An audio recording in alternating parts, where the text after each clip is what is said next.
ನನ್ನ ಪ್ರಕಾರ ಇವತ್ತಿನ ಅತಿ ದೊಡ್ಡ ಸುದ್ದಿನೇ mother of all deals sign ಆದಂಥದ್ದು.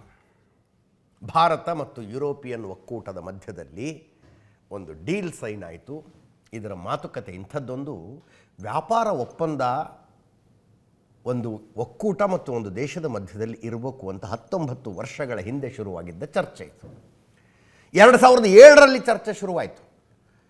ಮಧ್ಯೆ 9 ವರ್ಷ ನಿಂತು ಬಿಡ್ತದೆ, ಏನೇನೋ ಆಗಿ ನಿಂತು ಬಿಡ್ತು. 19 ವರ್ಷದ ಹಿಂದೆ ಶುರುವಾದ ಚರ್ಚೆ ಮಧ್ಯದಲ್ಲಿ 9 ವರ್ಷ ನಿಂತು ಬಿಡ್ತು. 10 ವರ್ಷ ಬರೀ ಡಿಸ್ಕಷನ್ ಆಯಿತು, ಫೈನಲ್ ಆಗಿರಲಿಲ್ಲ. ಈಗ ಅಂತೂ ಇಂತೂ ಫೈನಲ್ ಆಯಿತು. ದೆಹಲಿಯ ಹೈದರಾಬಾದ್ ಹೌಸ್ನಲ್ಲಿ ಯುರೋಪಿಯನ್ ಯೂನಿಯನ್ನ 2 ರಿಪ್ರೆಸೆಂಟೇಟಿವ್ಸು ಮತ್ತು ಭಾರತದ ಪ್ರಧಾನಿ ನರೇಂದ್ರ ಮೋದಿಯವರ ಮಧ್ಯದಲ್ಲಿ ಡೀಲ್ ಸೈನ್ ಆಯಿತು. ಇದು ಐತಿಹಾಸಿಕ, ಹಿಸ್ಟಾರಿಕಲ್. ಯಾಕೆ? ನೀವು ನೋಡ್ತಾ ಇದ್ದೀರಿ ಜಗತ್ತಿನಲ್ಲಿ ವ್ಯಾಪಾರ ಜಗತ್ತು ಹೆಂಗಾಗಿದೆ. ಒಬ್ಬ ಡೊನಾಲ್ಡ್ ಟ್ರಂಪ್ ಕಾರಣಕ್ಕೆ. ಡೊನಾಲ್ಡ್ ಟ್ರಂಪು ಕೈಯಲ್ಲಿ ಸುತ್ತಿಗೆ ಹಿಡ್ಕೊಂಡು ನಿಂತವ್ರಿಗೆ ಎದುರಿಗಿರೋರೆಲ್ಲ ಮೊಳೆ ಕಂಡಂಗೆ ಕಾಣಿಸ್ತಾರೆ ಅಂತಾರಲ್ಲ, ಹಂಗಾಗ್ಬಿಟ್ಟಿದೆ ಡೊನಾಲ್ಡ್ ಟ್ರಂಪ್ಗೆ. ಮಾತೆತ್ತಿದ್ರೆ ಟ್ಯಾಕ್ಸ್ ಹಾಕ್ತೀವಿ, ಟ್ಯಾಕ್ಸ್ ಹಾಕ್ತೀವಿ, ಟ್ಯಾಕ್ಸ್ ಹಾಕ್ತೀವಿ. ಭಾರತದ ಮೇಲೆ ರಷ್ಯನ್ ಆಯಿಲ್ ಖರೀದಿ ಮಾಡಿದ್ದಕ್ಕೆ 25% ಟ್ಯಾಕ್ಸ್ ಅಂತೆ, 25% ಅಡಿಷ್ನಲ್ ಟ್ಯಾಕ್ಸು. ಅದರ ಅರ್ಥ ಏನು? ಭಾರತದಲ್ಲಿ ಮ್ಯಾನ್ಯುಫ್ಯಾಕ್ಚರ್ ಆಗಿ ಅಮೇರಿಕಕ್ಕೆ ಹೋದ ವಸ್ತುಗಳು ಅಮೇರಿಕದ ಮಾರ್ಕೆಟ್ನಲ್ಲಿ ಕಾಸ್ಟ್ಲಿ ಆಗ್ತವೆ. ಜನ ಕಾಸ್ಟ್ಲಿ ಇರೋದು ಯಾಕೆ ತಗೋತಾರೆ? ಸೇಮ್ ಕ್ವಾಲಿಟಿ ಇನ್ನೊಂದು ವಸ್ತು ಕಡಿಮೆ ರೇಟಿಗಿದೆ ಅಂದರೆ ಅದನ್ನು ತಗೊಳ್ತಾರೆ. ಭಾರತದ ವಸ್ತುಗಳ ಮಾರಾಟ ಅಮೇರಿಕದಲ್ಲಿ ಕಡಿಮೆ ಆಗುತ್ತೆ. ಮಾರಾಟ ಕಡಿಮೆ ಆದರೆ ಇಲ್ಲಿಂದ ರಫ್ತು ಮಾಡೋದು ಕಡಿಮೆ ಆಗುತ್ತೆ. ಇಲ್ಲಿಂದ ರಫ್ತು ಕಡಿಮೆ ಆದರೆ ಅಲ್ಲಿ ಬೇಡಿಕೆ ಕಡಿಮೆ ಆದಾಗ ರಫ್ತು ಕಡಿಮೆ ಆದರೆ ಇಲ್ಲಿ ಫ್ಯಾಕ್ಟ್ರಿಗಳು ಬಂದಾಗ್ತವೆ, ಜನ ನೌಕರಿ ಕಳ್ಕೊತಾರೆ. ಇದು ಚೇನ್ ರಿಯಾಕ್ಷನ್ನು. ಇಂಥ ಪರಿಸ್ಥಿತಿಯಲ್ಲಿ ಏನಪ್ಪ ಮಾಡೋದು ಅಂತ ತಲೆ ಮೇಲೆ ಕೈ ಹೊತ್ಕೊಂಡು ಕೂತ್ಕೊಂಡಿದ್ದಾಗ ಅಮೇರಿಕನ್ ಯೂನಿಯನ್ ಹೇಳ್ತಾ ಇದೆ, ನಮ್ಮದೇನು ಸಣ್ಣ ಮಾರ್ಕೆಟ್ ಅಲ್ಲ ಬನ್ನಿ ಅಂತ. ಯುರೋಪಿಯನ್ ಯೂನಿಯನ್ ಹೇಳ್ತಾ ಇದೆ, ನಮ್ಮದೇನು ಸಣ್ಣ ಮಾರ್ಕೆಟ್ ಅಲ್ಲ ಬನ್ನಿ ಅಂತ. 27 ದೇಶಗಳು, 45 ಕೋಟಿ ಜನಸಂಖ್ಯೆಯ ಮಾರ್ಕೆಟ್ ಅದು. ಜಸ್ಟ್ ಇಮ್ಯಾಜಿನ್, ನಮ್ಮದು 146 ಕೋಟಿ, ಅವ್ರದ್ದು 45 ಕೋಟಿ. 191 ಕೋಟಿ ಜನರ ಮಾರ್ಕೆಟ್ ಒಟ್ಟಿಗೆ ಬಂತೀಗ. 191 ಕೋಟಿ ಜನರ ಮಾರ್ಕೆಟ್. ಟೋಟಲ್ ಪ್ರಪಂಚದ GDP ಲೆಕ್ಕ ಹಾಕಿ ನೋಡಿದ್ರೆ ಆ 27 ದೇಶಗಳು ಶ್ರೀಮಂತ ದೇಶಗಳು. ಭಾರತ ಪ್ರಪಂಚದ 4ನೇ ದೊಡ್ಡ ಆರ್ಥಿಕತೆ. ಪ್ರಪಂಚದ GDPಯ 25%, ಕಾಲು ಭಾಗ ಈ ಡೀಲ್ನಲ್ಲಿ ಬರುತ್ತೆ. 25% ಈ ಡೀಲ್ನಲ್ಲಿ ಬರುತ್ತೆ. ಅದಕ್ಕೆ ಇದನ್ನು ಮದರ್ ಆಫ್ ಆಲ್ ಡೀಲ್ಸ್ ಅಂತ ಕರೀತಾ ಇರೋದು. ಅದು ಇವತ್ತು ಸೈನ್ ಆಯಿತು ಹೈದರಾಬಾದ್ ಭವನದಲ್ಲಿ. 27 ಶ್ರೀಮಂತ ರಾಷ್ಟ್ರಗಳನ್ನು ಒಳಗೊಂಡಿರುವಂಥ ಯುರೋಪಿಯನ್ ಒಕ್ಕೂಟ, ಭಾರತ ಇನ್ನು ಮುಂದೆ ಮುಕ್ತವಾಗಿ ವ್ಯಾಪಾರ ಮಾಡ್ತವೆ. ವರ್ಲ್ಡ್ ಆರ್ಡರ್ ಚೇಂಜ್ ಆಗ್ಬಿಡುತ್ತೆ ನೋಡಿ. ಇದು ಅಂದುಕೊಂಡ ರೀತಿಯಲ್ಲಿ, ಅಂದುಕೊಂಡಷ್ಟು ಎಫೆಕ್ಟಿವ್ ಆಗಿ ಜಾರಿಗೆ ಬಂದರೆ ವರ್ಲ್ಡ್ ಆರ್ಡರ್ ಚೇಂಜ್ ಆಗಿಬಿಡುತ್ತೆ. ಇನ್ನೊಂದು ವರ್ಷ ಬೇಕು ಇದರ ಇಂಪ್ಲಿಮೆಂಟೇಷನ್ ಸ್ಟಾರ್ಟ್ ಆಗೋದಕ್ಕೆ. ಇವತ್ತು ಸೈನ್ ಆಗಿದೆ, ಇಂಪ್ಲಿಮೆಂಟೇಷನ್ ಸ್ಟಾರ್ಟ್ ಆಗೋದಕ್ಕೆ ಇನ್ನೊಂದು ವರ್ಷ ಕಾಯೋಣ. 19 ವರ್ಷನೇ ಕಾಯ್ದಿದ್ದೀವಂತೆ ಇಂಥದ್ದೊಂದು ಡೀಲ್ ಆಗೋದಕ್ಕೆ. 2007ರಲ್ಲಿ ಶುರುವಾದ ಮಾತುಕತೆ 2026 ಜನವರಿ 27ನೇ ತಾರೀಕು ಸೈನ್ ಆಗಿದೆ ಅಂತಂದರೆ ಇನ್ನೊಂದು ವರ್ಷ ಇಂಪ್ಲಿಮೆಂಟ್ ಆಗೋದಕ್ಕೆ ಕಾಯದಪ್ಪ. ಇದರ ಇಂಪ್ಯಾಕ್ಟ್ ಏನು ಅನ್ನೋ ಪ್ರಶ್ನೆ ಸಹಜವಾಗಿ ಬರುತ್ತೆ.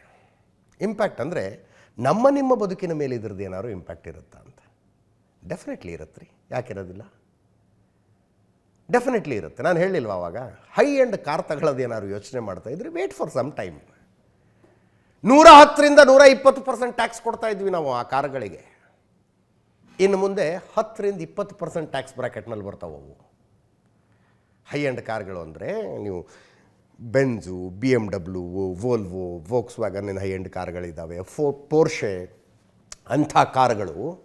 ಯುರೋಪಿಯನ್ ಯೂನಿಯನ್ನಲ್ಲಿ 1 ಕೋಟಿ ರೂಪಾಯಿ ಕಾರಿನ ಬೆಲೆ ಇದ್ದರೆ ಭಾರತದಲ್ಲಿ ಅದೇ ಕಾರಿಗೆ 2 ಕೋಟಿ 20 ಲಕ್ಷ ಕೊಡ್ತಿದ್ವಿ ನಾವು. ಯಾಕೆ? 1 ಕೋಟಿ ಕಾರಿಂದು 120% ಟ್ಯಾಕ್ಸು, 2 ಕೋಟಿ 20 ಲಕ್ಷ. ಈಗ ಆ ಟ್ಯಾಕ್ಸು 10 to 20%ಗೆ ಬರ್ತಾ ಇದೆ. ಅನೇಕ ದೇಶಗಳಿಗೆ ಹೋದಾಗ ಅನಿಸೋದು, ಈಗ ದುಬೈನಂಥ ಊರುಗಳಲ್ಲಿ ಓಡಾಡ್ತಾ ಇರುವಾಗ, UAEನಲ್ಲಿ ಓಡಾಡ್ತಾ ಇರುವಾಗ, ಇಲ್ಲಿ ಎಷ್ಟು ಹೈ ಎಂಡ್ ಕಾರ್ಗಳಿದಾವಪ್ಪ, ಜನ ಅಷ್ಟು ಶ್ರೀಮಂತರ ಅಂತ. ಶ್ರೀಮಂತಿಕೆ ಇದೆ ಇಲ್ಲ ಅನ್ನೋದಿಲ್ಲ, ಬಟ್ ಕಾರ್ಗಳ ಬೆಲೆನೂ ಕಡಿಮೆ ಇದೆ ಅಲ್ಲಿ. ಡೀಲ್ ಸೈನ್ ಆಯಿತು. ನಾನು ಯಾವ್ಯಾವ ವಸ್ತುಗಳು ಅನ್ನೋ ವಿಷಯಕ್ಕೆ ಆಮೇಲೆ ಬರ್ತೀನಿ.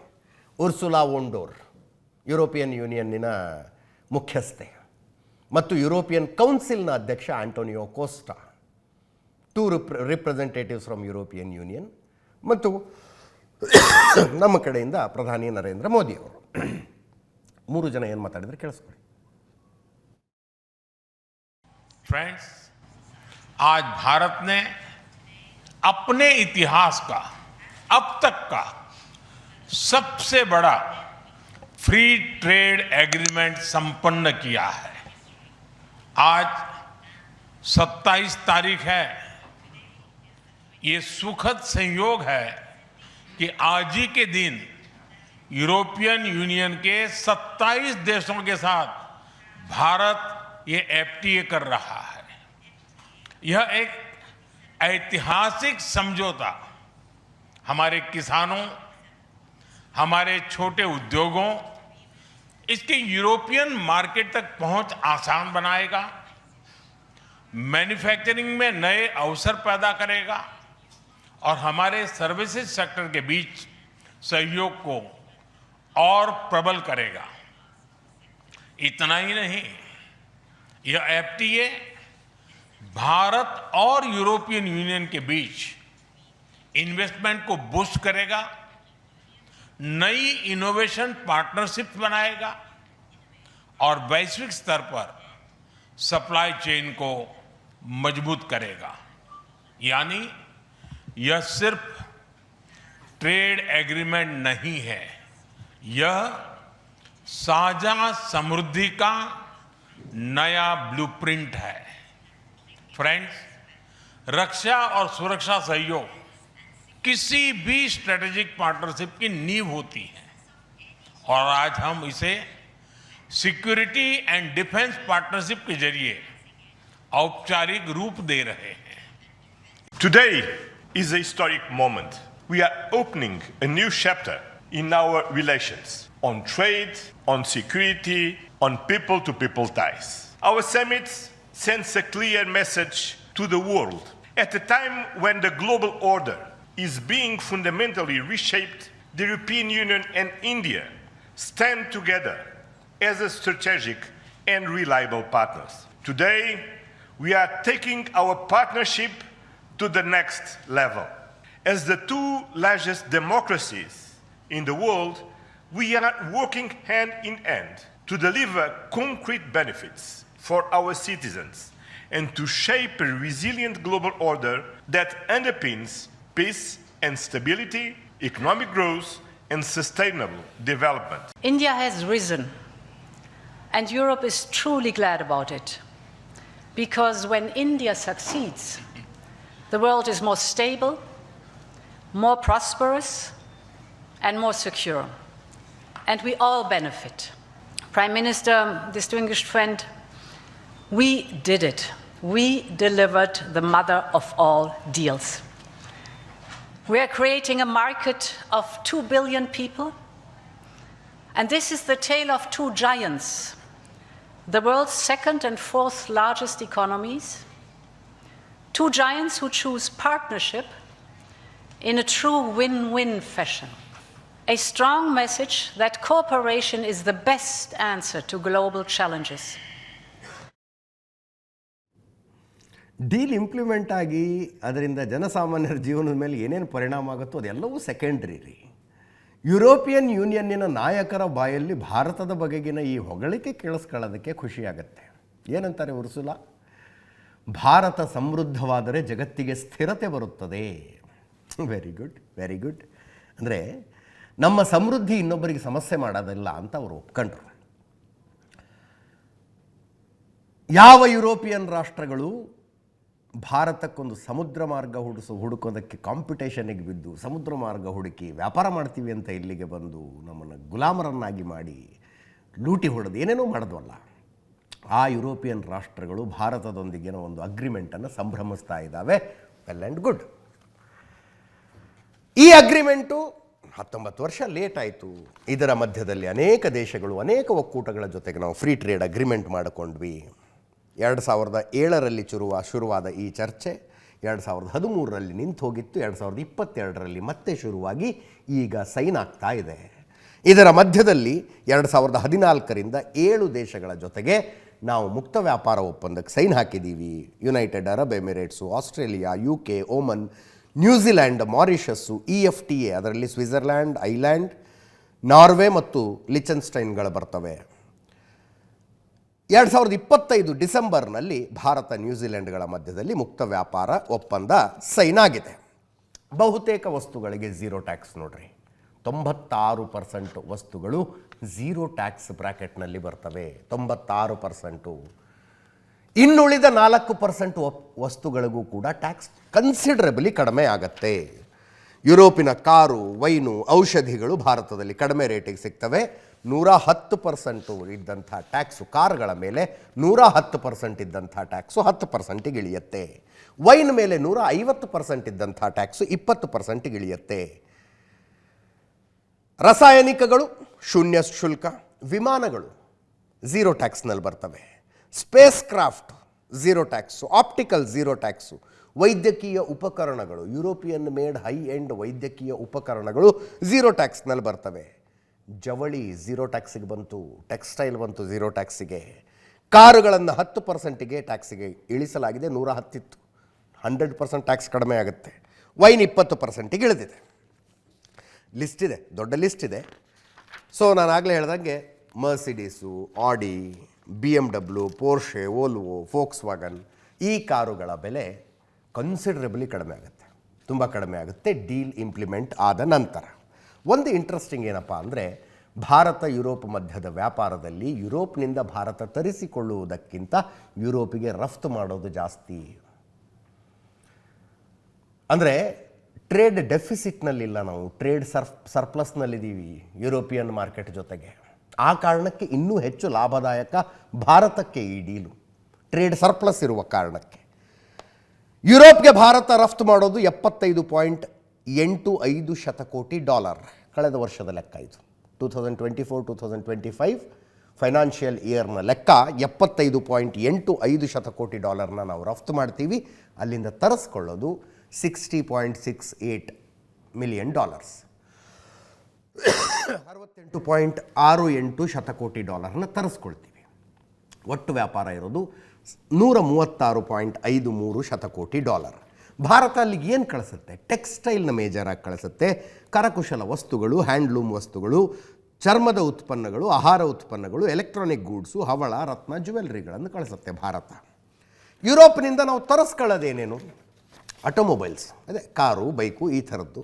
ವೈನ್ಗಳು, ವೈದ್ಯಕೀಯ ಉಪಕರಣಗಳು, ಅತ್ಯಾಧುನಿಕ ಹೈ ಎಂಡ್ ಮಷಿನರಿಗಳು ಮತ್ತು ಔಷಧವನ್ನು ತರಿಸಿಕೊಳ್ತೀವಿ. ಇವೆಲ್ಲ ಕಡಿಮೆ ಆಗ್ತವೆ ಇನ್ನು ಮುಂದೆ. ನಾನು ಆಗಲೇ ಹೇಳಿದ್ನಲ್ಲ, ಟೆಕ್ಸ್ಟೈಲ್ ಆ್ಯಂಡ್ ಅದರ್ ಥಿಂಗ್ಸ್, ಅವು ಯುರೋಪ್ನಲ್ಲಿ ಕಡಿಮೆ ಆಗ್ತವೆ. ಮೇಡ್ ಇನ್ ಇಂಡಿಯಾ ವಸ್ತುಗಳು ಯುರೋಪ್ನಲ್ಲಿ ಕಡಿಮೆ ಆಗ್ತವೆ. ಆದರೆ ಎರಡೂ ದೇಶಗಳಲ್ಲಿ ಕೆಲವು ಸೆನ್ಸಿಟಿವ್ ಪಾಪ್ಯುಲೇಷನನ್ನು ಗಮನದಲ್ಲಿಟ್ಟುಕೊಂಡು ಕೆಲವು ವಸ್ತುಗಳನ್ನು ಇದರಿಂದ ಹೊರಗಿಡಲಾಗಿದೆ. ಭಾರತ ಅಮೇರಿಕಾ ಟ್ರೇಡ್ ಡೀಲ್ ಸೈನ್ ಆಗದೇ ಇರೋದಕ್ಕೆ ಕಾರಣ ಕೂಡ ಆಗಿದ್ದದೆ.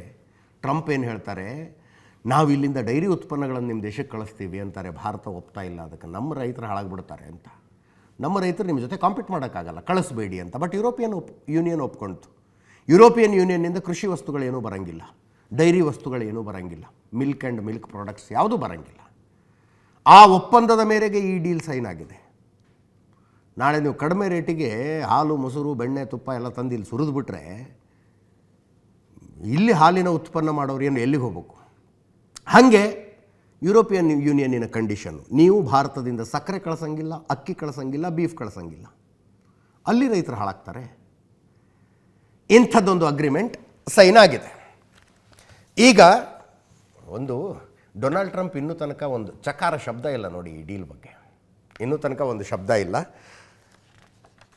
ಬಾಂಗ್ಲಾದೇಶಕ್ಕೆ ಒಂದು ಶಾಕ್ ಆಗಿರುತ್ತೆ ಇದರಿಂದ. ನಮ್ಮ ಪಕ್ಕದ ಬಾಂಗ್ಲಾದೇಶ, ಈಗ ಬಿಡಿ, ಈಗ ಅವ್ರಿಗೆ ಸಮಸ್ಯೆಗಳು ನೂರಾರಾಗಿದ್ದಾವೆ. ಬಟ್ ಬಾಂಗ್ಲಾ ತುಂಬ ಸ್ಟೇಬಲ್ ಆಗಿದ್ದಾಗ ದೊಡ್ಡ ಪ್ರಮಾಣದಲ್ಲಿ ಟೆಕ್ಸ್ಟೈಲನ್ನು ಯುರೋಪಿಗೆ ಬಾಂಗ್ಲಾದೇಶದಿಂದ ಕಳಿಸಲಾಗ್ತಾ ಇತ್ತು. ನೀವು ಪ್ಯಾರಿಸ್ ಗೀರಿಸ್ನಲ್ಲೆಲ್ಲ ಶಾಪಿಂಗ್ ಮಾಡಿದ್ರೆ ಈ ದೊಡ್ಡ ದೊಡ್ಡ ಬ್ರ್ಯಾಂಡೆಡ್ ಅಂಗಡಿಗಳಿಗೆ ಹೋಗಿ ತೆಗೆದು ನೋಡಿದ್ರೆ made in Bangladesh, made in Bangladesh ಅಂತಲೇ ಬಟ್ಟೆಗಳು ಸಿಗೋದು. ಯುರೋಪ್ನಲ್ಲಿ ಒಟ್ಟು ಟೆಕ್ಸ್ಟೈಲ್ ಏನು ಮಾರಾಟ ಆಗ್ತಿತ್ತಲ್ಲ, ಅದರಲ್ಲಿ 5% ಮಾತ್ರ ಮೇಡ್ ಇನ್ ಇಂಡಿಯಾ ಇರ್ತಿತ್ತು. 22% ಮೇಡ್ ಇನ್ ಬಾಂಗ್ಲಾದೇಶದ ಟೆಕ್ಸ್ಟೈಲ್ ಇರ್ತಿತ್ತಲ್ಲಿ, ಬಟ್ಟೆಗಳು, ರೆಡಿಮೇಡ್ ಬಟ್ಟೆಗಳು ಮುಖ್ಯವಾಗಿ. ಯಾಕೆ ಅಂದರೆ ಬಾಂಗ್ಲಾದೇಶ 0 ಟ್ಯಾಕ್ಸ್ನಲ್ಲಿ ಅಲ್ಲಿಗೆ ದುಡ್ಡು ಟೆಕ್ಸ್ಟೈಲ್ ಕಳಿಸ್ತಿತ್ತು. ಬಾಂಗ್ಲಾದೇಶದ ಟೆಕ್ಸ್ಟೈಲ್ಗೆ ಟ್ಯಾಕ್ಸೇ ಇರಲಿಲ್ಲ ಅಲ್ಲಿ. ಇನ್ನು ಮುಂದೆ ಭಾರತದ ಟೆಕ್ಸ್ಟೈಲ್ಗೂ ಇರೋದಿಲ್ಲ. ಆವಾಗ made in Bangladesh, made in India ಎರಡೂ ಬಟ್ಟೆಗಳು ಸೇಮ್ ರೇಟಿಗೆ ಯುರೋಪಿಯನ್ ಯೂನಿಯನ್ಗೆ ಸಿಗ್ತವೆ. ಯಾವುದು ಕ್ವಾಲಿಟಿ ಚೆನ್ನಾಗಿರುತ್ತೋ ಅದನ್ನು ತಗೋತಾರೆ. ಭಾರತ ಕ್ವಾಲಿಟಿ ಚೆನ್ನಾಗಿ ಕೊಟ್ಟರೆ ಸಾಕು. ಇಷ್ಟು ದಿವಸ 10 to 12% ಟ್ಯಾಕ್ಸ್ ಇತ್ತು, ಟೆಕ್ಸ್ಟೈಲ್ಗೆ ಟ್ಯಾಕ್ಸ್ ಇತ್ತು. ಇನ್ನು ಮುಂದೆ 0 ಟ್ಯಾಕ್ಸ್ ಆಗುತ್ತೆ. ಭಾರತದಿಂದ ಯುರೋಪಿಯನ್ ಯೂನಿಯನ್ ಟೆಕ್ಸ್ಟೈಲ್ ಆಮದು ಮಾಡಿಕೊಳ್ಳೋದು ಕಡಿಮೆಯಾಗಿ ಭಾರತಕ್ಕೆ ಜಾಸ್ತಿ ಆಗುತ್ತೆ. ಅದರ ಅರ್ಥ ಇಷ್ಟೇ, ಬೆಂಗಳೂರಿನಲ್ಲಿರುವ ಟೆಕ್ಸ್ಟೈಲ್ ಇಂಡಸ್ಟ್ರಿ ಭೂಮಿಗೆ ಬರುತ್ತೆ. ಇಲ್ಲಿ ವ್ಯಾಪಾರ ಚೆನ್ನಾಗಾಗುತ್ತೆ, ಇಲ್ಲಿ ಉದ್ಯೋಗಗಳ ಸೃಷ್ಟಿ ಆಗ್ತವೆ. ನೆನಪಿರಲಿ, 8 ರಿಂದ 10 ಲಕ್ಷ ಅಡಿಷನಲ್ ಉದ್ಯೋಗಗಳು ಈ ಡೀಲ್ನಿಂದ ಭಾರತದಲ್ಲಿ ಸೃಷ್ಟಿ ಆಗಬಹುದು ಅನ್ನೋದೊಂದು ಲೆಕ್ಕಾಚಾರ ಇದೆ. 8 ರಿಂದ 10 ಲಕ್ಷ ಅಡಿಷನಲ್ ಉದ್ಯೋಗಗಳು ಈ ಡೀಲ್ನಿಂದ ಯುರೋಪಿಯನ್ ಯೂನಿಯನ್ನಲ್ಲಿ 1 ರಿಂದ 2 ಲಕ್ಷ ಅಡಿಷನಲ್ ಉದ್ಯೋಗಗಳ ಸೃಷ್ಟಿ ಆಗಬಹುದು ಅಂತ ಒಂದು ಅಂದಾಜಿದೆ. ಅವ್ರಿಗೂ ಲಾಭ, ನಮಗೂ ಲಾಭ, ವಿನ್ ವಿನ್. ಇವತ್ತು ಸೈನ್ ಆಗಿದ್ದು ಕೇವಲ ವ್ಯಾಪಾರ ಒಪ್ಪಂದ ಮಾತ್ರ ಅಲ್ಲ, ರಕ್ಷಣೆ, ಭದ್ರತೆ, ಕೌಶಲ್ಯ, ಶುದ್ಧ ಇಂಧನ, ಇದಕ್ಕೆ ಸಂಬಂಧಿಸಿದ ಅನೇಕ ಡೀಲ್ಗಳ ಸೈನ್ ಆಗಿದ್ದಾವೆ. 2024 ಲೆಕ್ಕಾಚಾರದ ಪ್ರಕಾರ 9 ಲಕ್ಷ ಭಾರತೀಯರು ಯುರೋಪಿಯನ್ ಯೂನಿಯನ್ನಲ್ಲಿದ್ದಾರೆ, ಬೇರೆ ಬೇರೆ ನೌಕರಿಗಳನ್ನು ಮಾಡ್ತಾ ಇದ್ದಾರೆ. ಈ ಡೀಲ್ ಸೈನ್ ಆದ ತಕ್ಷಣ ಶೇರ್ ಮಾರ್ಕೆಟ್ನಲ್ಲೂ ಒಂದು ಸಂಚಲನ ಆಯಿತು. ಸ್ಪೆಷಲಿ ಯುರೋಪಿಯನ್ ಯೂನಿಯನ್ಗೆ ವಸ್ತುಗಳನ್ನು ರಫ್ತು ಮಾಡುವಂಥ ಕಂಪನಿಗಳ ಶೇರ್ಗಳು ಏಕಾಏಕಿ ಶೂಟಪ್ ಆದವು, ಜಾಸ್ತಿ ಆದವು. ಶೇರ್ ಮಾರ್ಕೆಟ್ ಒಂದು ರೀತಿ ರೆಸ್ಪಾಂಡ್ ಮಾಡ್ತು. ಈ ಯುರೋಪಿಯನ್ ಕೌನ್ಸಿಲ್ನ ಅಧ್ಯಕ್ಷ ಕೋಸ್ಟಾ ಇದ್ದಾರಲ್ಲ, ಅವಾಗೇನು ಮಾತು ಕೇಳಿದ್ರಲ್ಲ, ಅವರು ಇವತ್ತು ಇದು ಕಾರ್ಡ್ ಅಂತ ತೋರಿಸಿದ್ರು, ಪಾಸ್ಪೋರ್ಟ್ ಇದ್ದಂಗಿದೆ ನೋಡಿ ಅದು. ಇದನ್ನು OCI ಅಂತಾರೆ, ಓವರ್ಸೀಸ್ ಸಿಟಿಸನ್ಶಿಪ್ ಆಫ್ ಇಂಡಿಯಾ ಅಂತ. He is a OCI card holder. OCI card holder ಅವರು. ಅವರ ಅಜ್ಜ ಭಾರತಕ್ಕೆ ಬಂದು, ಈ ಡಚ್ಚರು ಬಂದ್ರಲ್ಲ, ಎಷ್ಟು 1510ರಲ್ಲಿ ಪೋರ್ಚುಗೀಸರು ಬಂದ್ರಲ್ಲ ಗೋವಾಗೆ 1510ರಲ್ಲಿ. ಅವಾಗ ಇವರು ಅಜ್ಜನೋ ಮುತ್ತಜ್ಜನೋ ಬಂದವರಂತೆ. ಮುತ್ತಜ್ಜನ ಅಪ್ಪನೇ ಇರಬೇಕು. ಆ ಅವಧಿಯಲ್ಲಿ ಬಂದವರು ಬಂದು ಗೋವಾದಲ್ಲಿ ಸೆಟ್ಲ್ ಆದರು. ಅಂತಿಮವಾಗಿ ಪೋರ್ಚುಗೀಸರಿಂದ ಗೋವಾ ಸ್ವತಂತ್ರಗೊಂಡದ್ದು 1961ರಲ್ಲಿ. ಅಷ್ಟೊತ್ತಿಗಾಗಲೇ ಇವರ ತಂದೆ ವಾಪಸ್ ಪೋರ್ಚುಗಲ್ಗೆ ಹೋಗ್ಬಿಟ್ಟಿದ್ರು. ಈ ಕೋಸ್ಟಾ ಅಲ್ಲಿ ಹುಟ್ಟುತ್ತಾರೆ. 1961 ಜುಲೈ 17ನೇ ತಾರೀಕು ಪೋರ್ಚುಗಲ್ನಲ್ಲಿ ಹುಟ್ಟುತ್ತಾರೆ. ಇವರು ಹುಟ್ಟಿದ್ದು ಜುಲೈ 17, ಡಿಸೆಂಬರ್ 19ಕ್ಕೆ ಗೋವಾ ಪೋರ್ಚುಗೀಸರಿಂದ ಸ್ವತಂತ್ರಗೊಳ್ಳುತ್ತೆ. ಇವರ ತಂದೆ ಅಂದರೆ ಅಜ್ಜ ಮುತ್ತಜ್ಜ ಎಲ್ಲರೂ ಇಲ್ಲಿದ್ದವರಲ್ಲ, ಆವಾಗವಾಗ ಬಂದು ಹೋಗ್ತಾರೆ. ಅವರು ಪೋರ್ಚುಗಲ್ನ ಪ್ರಧಾನಮಂತ್ರಿಯೂ ಆಗಿದ್ದರು. ಅದನ್ನ ಹೆಮ್ಮೆಯಿಂದ ತೋರಿಸ್ಕೊಂಡ್ರು, ನಾನು OCI ಕಾರ್ಡ್ ಹೋಲ್ಡರ್ ಅಂತ. ಕೇಳಿಸ್ಕೊಳ್ಳಿ ಒಮ್ಮೆ. I'm the president of the European Council, but I'm also an overseas Indian citizen.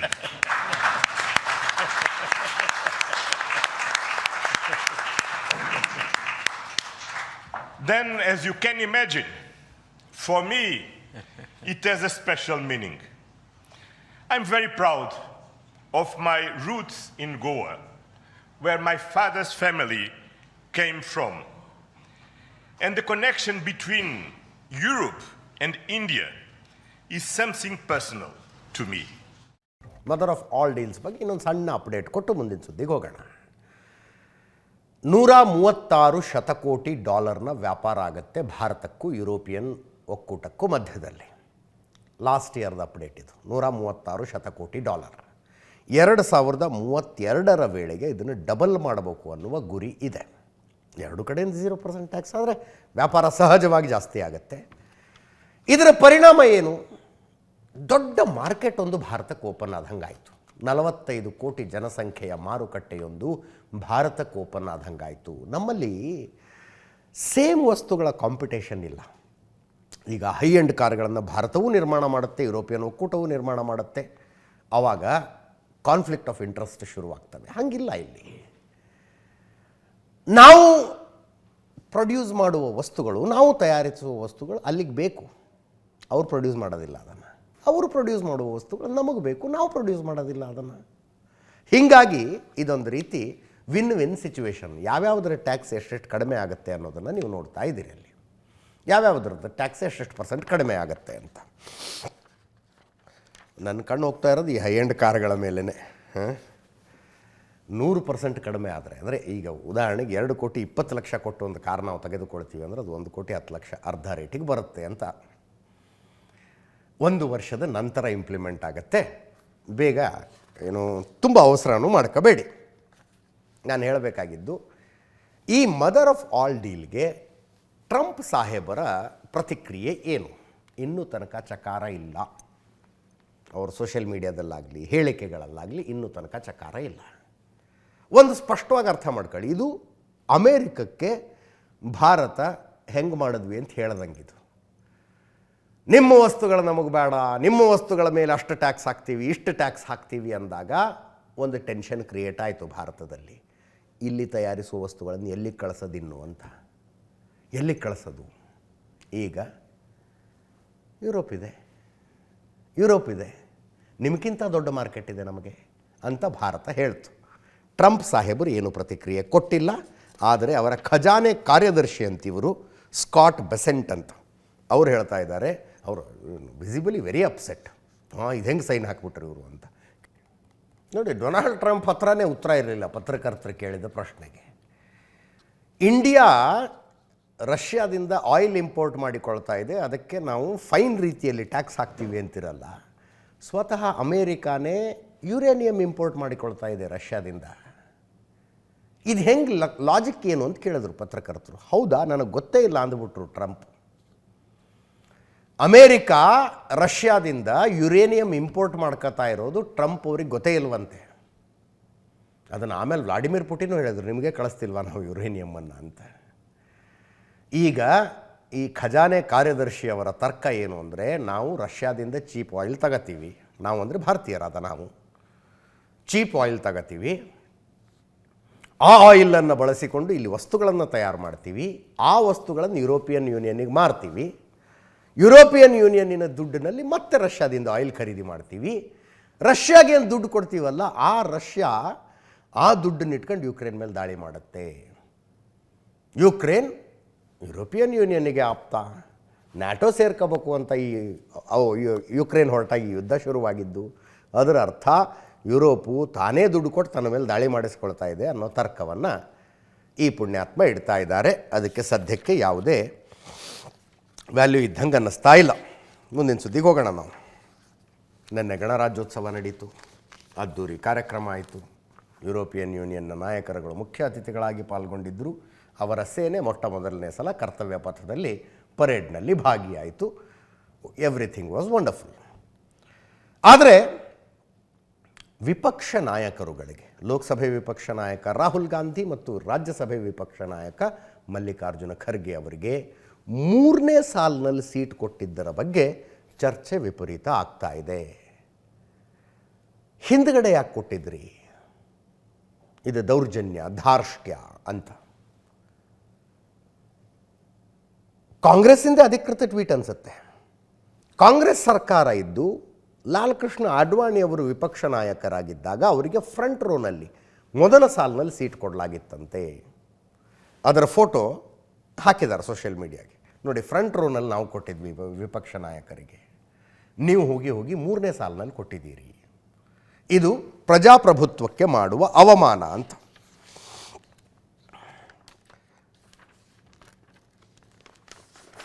ಅನೇಕ ಕಾಂಗ್ರೆಸ್ ನಾಯಕರುಗಳು ಇದರ ಬಗ್ಗೆ ಸಿಟ್ಟು ತೋರಿಸ್ಕೊಂಡಿದ್ದಾರೆ. ವಿಪಕ್ಷ ನಾಯಕರನ್ನ 3ನೇ ಸಾಲಿನಲ್ಲಿ ಕೂರಿಸಿ ಶಿಷ್ಟಾಚಾರ ಸಂಪ್ರದಾಯದ ಉಲ್ಲಂಘನೆ ಮಾಡಲಾಗಿದೆ. ರಣದೀಪ್ ಸಿಂಗ್ ಸುರ್ಜೇವಾಲಾ ಅವರ ಹೇಳಿಕೆ ಇದು, ಶಿಷ್ಟಾಚಾರದ ಉಲ್ಲಂಘನೆ ಅಂತ. ವಿಪಕ್ಷ ನಾಯಕರನ್ನು ಮೋದಿ ಸರ್ಕಾರ ಕೆಟ್ಟದಾಗಿ ನಡೆಸಿಕೊಂಡಿದೆ ಅಂತ ಕಾಂಗ್ರೆಸ್ಸಿಂದ ಅಧಿಕೃತ ಟ್ವೀಟ್. ಸುರ್ಜೇವಾಲಾ ಅವರು ಮುಂದುವರೆದು ಹೇಳ್ತಾರೆ, ರಾಹುಲ್ ಗಾಂಧಿಯನ್ನು ಹೀಗೆ ನಡೆಸಿಕೊಳ್ಳುವುದನ್ನು ಒಪ್ಪಲಾಗದು. ಯಾವುದೇ ಪ್ರಜಾಪ್ರಭುತ್ವ ವ್ಯವಸ್ಥೆಯಲ್ಲಿ ಭಿನ್ನಾಭಿಪ್ರಾಯಗಳು ಇದ್ದೇ ಇರ್ತವೆ. ಕೇಂದ್ರ ಸರ್ಕಾರ ಹತಾಶೆಯಿಂದ ಇಂಥ ಕೆಲಸ ಮಾಡಿದೆ. ರಣದೀಪ್ ಸಿಂಗ್ ಸುರ್ಜೇವಾಲಾ ಅವರ ಟ್ವೀಟು. ಸಂಸದ ಮಾಣಿಕ್ಯಂ ಟ್ಯಾಗೋರ್ ಅವರು ಕೂಡ ಕಾಂಗ್ರೆಸ್ಸಿನ ಸಂಸದರು, ಅವರು ಟ್ವೀಟ್ ಮಾಡಿರೋದು ಅಡ್ವಾಣಿ ಅವರನ್ನು ನಾವು ಮೊದಲನೇ ಸಾಲಿನಲ್ಲಿ ಕೂಡಿಸಿದ್ವಿ ಅಂತ. ಇದಕ್ಕೆ BJPಯ ವಕ್ತಾರ ಪೂನಾವಾಲಾ ಅವರು ಹೇಳ್ತಾರೆ, ರಾಜವಂಶ ಪ್ರಜಾಪ್ರಭುತ್ವ ಸಂವಿಧಾನಕ್ಕಿಂತ ಮೇಲೆ ಅಂತ ಇವರು ಭಾವಿಸಿದ್ದಾರೆ. ಕಾಂಗ್ರೆಸ್ ನಾಯಕರು ದೇಶವನ್ನು ವೈಯಕ್ತಿಕ ಆಸ್ತಿ ಅಂತ ತಿಳ್ಕೊಂಡಿದ್ದಾರೆ. ಅವರಿಗೆ VVIP ಟ್ರೀಟ್ಮೆಂಟ್ ತುಂಬ ಮುಖ್ಯ. ಕಾಂಗ್ರೆಸ್ ಶೇರ್ ಮಾಡಿದ ಫೋಟೋದಲ್ಲಿ ಕೇಂದ್ರ ಸಚಿವರು ಹಿಂದ್ಗಡೆ ಕೂತ್ಕೊಂಡಿದ್ದಾರೆ. ಅಂದರೆ ಕೇಂದ್ರ ಸಚಿವರೇ ಹಿಂದ್ಗಡೆ ಕೂತ್ಕೊಂಡಿದ್ದಾರೆ, ವಿಪಕ್ಷ ನಾಯಕರ 3ನೇ ಸಾಲಿನಲ್ಲಿ ಕೂಡಿಸೋದು ಏನು ದೊಡ್ಡದು ಅನ್ನೋ ಥರ ಇದೆ ಇವ್ರದ್ದು. ಪೂನಾವಾಲಾ ಅವರು ರಾಹುಲ್ ಗಾಂಧಿ ಅವರ ಹಿಂದೆ ಕೇಂದ್ರ ಸಚಿವ ಅರ್ಜುನ್ ರಾಮ್ ಮೇಘವಾಲ್ ಕೂತ್ಕೊಂಡಿದ್ದಾರೆ. ಸ್ಥಾನಗಳನ್ನು ನಿರ್ಧರಿಸುವುದು ರಾಷ್ಟ್ರಪತಿ ಭವನ ಅಂತ ಶಹಜಾದ್ ಪೂನಾವಾಲಾ ಹೇಳಿಕೆ. ಕೇಳಿಸ್ಕೊಳ್ಳಿ ಮಾತ್ರ ಸ್ಟೇಟ್ಮೆಂಟ್. ಮುಂದಿನ ಸುದ್ದಿ, ಶಿಡ್ಲಘಟ್ಟದ ಡಿಫೀಟೆಡ್ ಕಾಂಗ್ರೆಸ್ ಕ್ಯಾಂಡಿಡೇಟ್ ರಾಜು ಗೌಡ ಇವತ್ತು ರಾತ್ರಿ ಜೈಲೇ ಗತಿ. ಅಲ್ಲಿನ ಪೌರಾಯುಕ್ತೆ ಅಮೃತಾ ಗೌಡ ಅವರಿಗೆ ಒಂದು ಬ್ಯಾನರ್ ತೆಗೆಸಿದ್ದಕ್ಕೆ ಬಾಯಿಗೆ ಬಂದಂಗೆ ಬೈದು ಕೇಸಾಗಿ ಎಸ್ಕೇಪ್ ಆಗಿ 12 ದಿನಗಳ ನಂತರ ಅರೆಸ್ಟ್ ಆದಂಥ ರಾಜು ಗೌಡಗೆ ಇಂಟರಿಮ್ ಬೇಲ್ ಕೊಡೋದಕ್ಕೆ ನ್ಯಾಯಾಲಯ ಒಪ್ಪಿಕೊಳ್ಳಲಿಲ್ಲ. ಜನವರಿ 12ನೇ ತಾರೀಕು ಜಮೀರ್ ಅಹ್ಮದ್ ಖಾನ್ರ ಮಗ ಜೈದ್ ಖಾನ್ ಸಿನಿಮಾ ಪ್ರಚಾರಕ್ಕಾಗಿ, ಕಲ್ಟ್ ಸಿನಿಮಾ ಪ್ರಚಾರಕ್ಕಾಗಿ ಬರ್ತಾ ಇದ್ದಾಗ ಸ್ವಾಗತ ಕೋರಿ ಬ್ಯಾನರ್ಗಳನ್ನು ಕಟ್ಟಿಸಿದ್ರು ರಾಜು ಗೌಡರು. ಅದರ ಪೈಕಿ ಒಂದು ಬ್ಯಾನರು ಟ್ರಾಫಿಕ್ ಮೂವ್ಮೆಂಟಿಗೆ ಸಮಸ್ಯೆ ಮಾಡ್ತಾ ಇದೆ ಅಂತ ಪೌರ ಕಾರ್ಮಿಕರು ತೆಗೆದು ಹಾಕಿದ್ರು. ಅದನ್ನು ಸಿಟ್ಟಿಗೆದ್ದ ರಾಜು ಗೌಡರು ನೋಡಿ, ಇದಕ್ಕೆ ಕೋರ್ಟಿಗೆ ಬಂದಾಗಿದ್ದು ನೋಡಿ, ಅದನ್ನ ಅಲ್ಲೆಲ್ಲ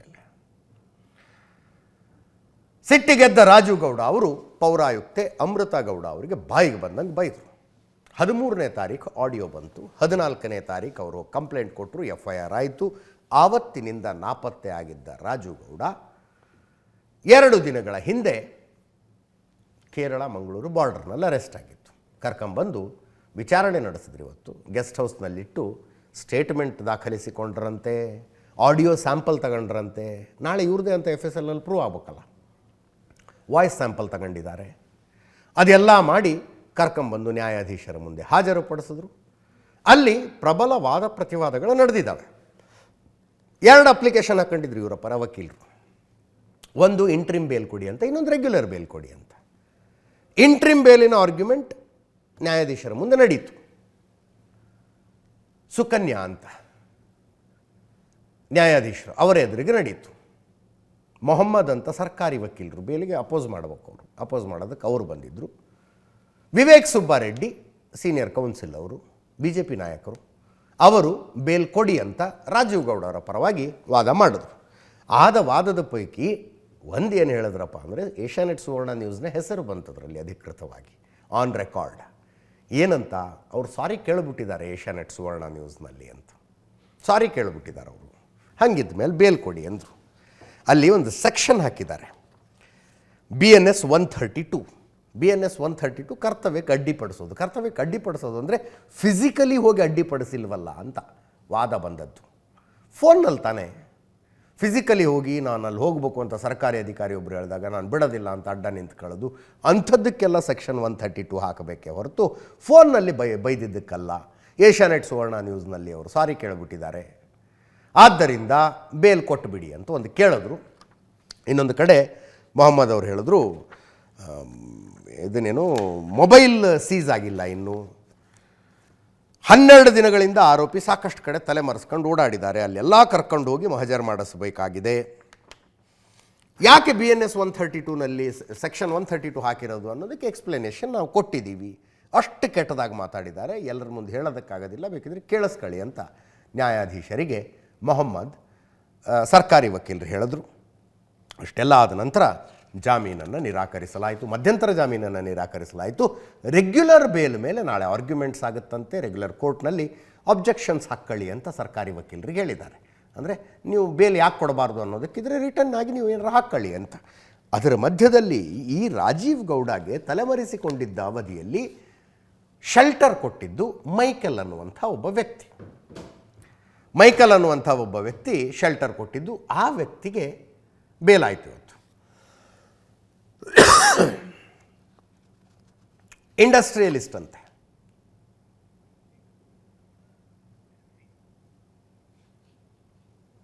ಅಮೃತ ಗೌಡ ಅವ್ರು ಮಾತಾಡಿದ್ದಾರೆ, ಕೇಳಿಸ್ಕೊಳ್ಳಿ. ಬಂಧನ ಆಗಿದೆ. ಹೌದು ಮೇಡಮ್, ಅದು ನಿನ್ನೆ ಸಂಜೆ ಗೊತ್ತಾಯಿತು.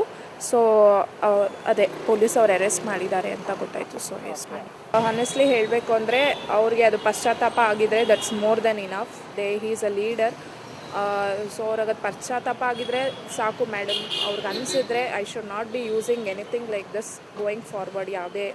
ಯಾವುದೇ ವುಮೆನ್ನಿಗಾದ್ರೂ ಹಿಂಗೆ ಮಾತಾಡಬಾರ್ದು ಅಂತ ಅನಿಸಿದ್ರೆ I think that will serve the purpose. ಅವ್ರು ಮಾಡಿದ್ದು ತಪ್ಪು ಅಂತ ಅವ್ರಿಗೆ ಅನಿಸ್ಬಿಟ್ಟಿದೆ. ಹಾಗಿದ್ರೆ ಅನಿಸಿದೆ ಅಂತ ಅಂದ್ಕೊಂಡಿದ್ದೀನಿ. I don't know. ನಿಮ್ಗೆ ಏನಾದರೂ ಕಾಂಟ್ಯಾಕ್ಟ್ ಏನಾದರೂ ಮಾಡಿದ್ರೆ? ಇಲ್ಲ. ಏನೂ ಇಲ್ಲ. ಏನಾಗಬೇಕು ಅಂತ ಹೇಳ್ತೀರಿ ಈ ಟೈಮಲ್ಲಿ? ಮೇಡಮ್ ಕೋರ್ಟ್ ಡಿಸೈಡ್ ಮಾಡಲಿ ಮೇಡಮ್.